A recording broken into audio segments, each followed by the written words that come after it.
श्री स्वामी समर्थ. नमस्कार. तुम्हा सर्वांचं खूप खूप स्वागत आहे. स्वामी तुमच्या सर्व इच्छा पूर्ण करोत ही स्वामींच्या चरणी प्रार्थना करून मी सुरुवात करते.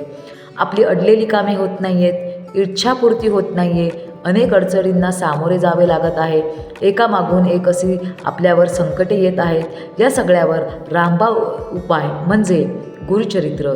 तुम्हाला माहीत आहे का, गुरुचरित्रा इतका पवित्र आणि प्रभावी ग्रंथ हा कुठलाच नाही आहे. या ग्रंथाचे पारायण केल्यात मनातील इच्छाही पूर्ण होतेच. पहिले म्हणजे गुरूंना शरण जाणे. मग ते दत्त महाराज असोत किंवा स्वामी महाराज असोत, जो भक्त गुरूंची सेवा करतो, मग ते स्वामीचरित्र सारामृत असो किंवा गुरुचरित्राचे पारायण करतो असो, कुठलेही असो, त्या व्यक्तीवर गुरूंचा जो वरदहस्त असतो त्याचा गुरु कधीच खराब होत नाही. दत्त महाराजांची किंवा स्वामी महाराजांची कृपा त्यांच्यावर असते. आता आपण संपूर्ण गुरुचरित्र पारायण आपण करू शकत नाही, कारण त्याचे जेवढे जे काही नियम असतात ते पाळणे अत्यंत कठीण असतं, कारण त्याचे नियम हे खूप कडक असतात. गुरुचरित्राचे पारायण करणे शक्य नसते हे प्रत्येकालाच. गुरुचरित्राचे 53 अध्याय असतात. संपूर्ण गुरुचरित्राचे अध्याय वाचल्याने जेवढे फळ मिळते तेवढे कुठल्याच ग्रंथाचे फळ मिळत नाही. गुरुचरित्रातील प्रत्येक अध्यायाची फलश्रुती ही वेगवेगळी आहे, त्याचे नियम देखील तेवढेच कठीण आहेत. तर गुरुचरित्राचा 14वा व 18वा अध्याय हा गुरुचरित्राचा मेरुमणी मानला जातो. जर गुरुचरित्राचा 14वा अध्याय जर वाचला तर तुमची मनोकामना पूर्ण होतात.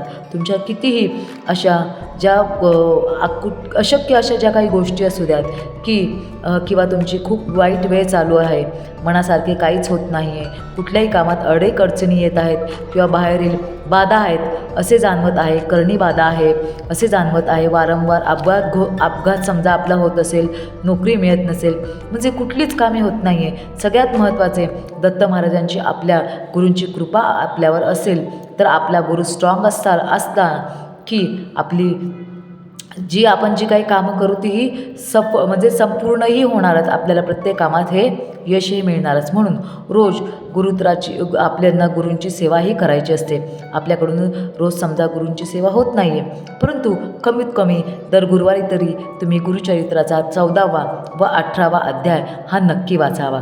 तुमची जी काही इच्छा असेल तर समजा जी इच्छा असेल, असं तुम्हाला वाटत असेल की तुम्हाला लवकर पूर्ण व्हावी, तर संकल्पयुक्त वाचावा.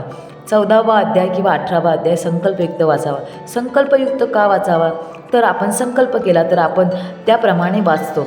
नाहीतर आज कंटाळा आला मग उद्या वाचू, उद्या कंटाळा आला मग परवा वाचू, असे करतो.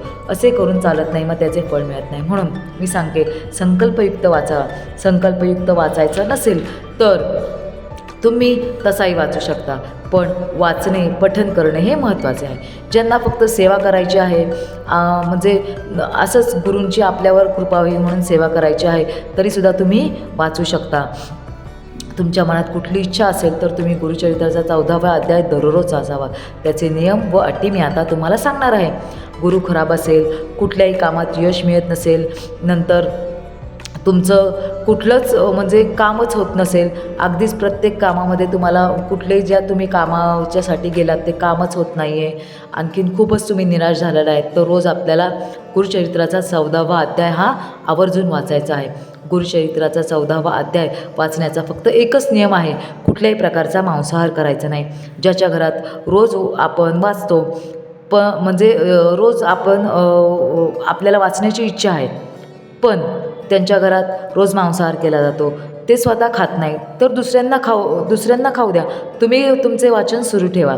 दुसरे म्हणजे जे मांसाहार करतात त्यांनासुद्धा वाचण्याची इच्छा आहे, तर त्यांनी काय करायचं, गुरुवारी हा अध्याय वाचावा. कारण शक्यतो गुरुवारी कुणीही मांसाहार करत नाही, किंवा सोमवारी वाचू शकता किंवा शनिवारी वाचू शकता, कारण सोमवार शनिवार ह्या दिवशीसुद्धा लोक मांसाहार करत नाही. ज्या दिवशी तुम्ही मांसाहार करत नाही त्या दिवशी तुम्ही वाचू शकता. पण संकल्पयुक्त जेव्हा तुम्ही वाचन करणार असाल तेव्हा तुम्हाला या गोष्टी पाळाव्याच लागतात. म्हणजे संकल्पयुक्त जर तुम्ही वाचणार असाल तर मांसाहार अजिबात करायचं नाही. ब्रह्मचर्याचे पालन करण्याची गरज नाही. सकाळी वाचा, दुपारी वाचा, संध्याकाळी वाचा, कधी वाचा, फक्त दुपारी 12 ते 12:30च्या दरम्यान तुम्हाला वाचायचं नाही आहे, कारण ती वेळ आहे दत्त महाराजांच्या भिक्षेची. तुम्ही जेथे असाल, जे समजा तुम्ही दुकानामध्ये आहे, तुम्ही बुटीकमध्ये आहे, पार्लरमध्ये आहे, तिथे बसूनसुद्धा तुम्ही याचे वाचन करू शकता. तुम्हाला बघा तिथे खूप छान फरक पडलेला दिसेल. 14वा पण वाचू शकता, 18वा पण वाचू शकता.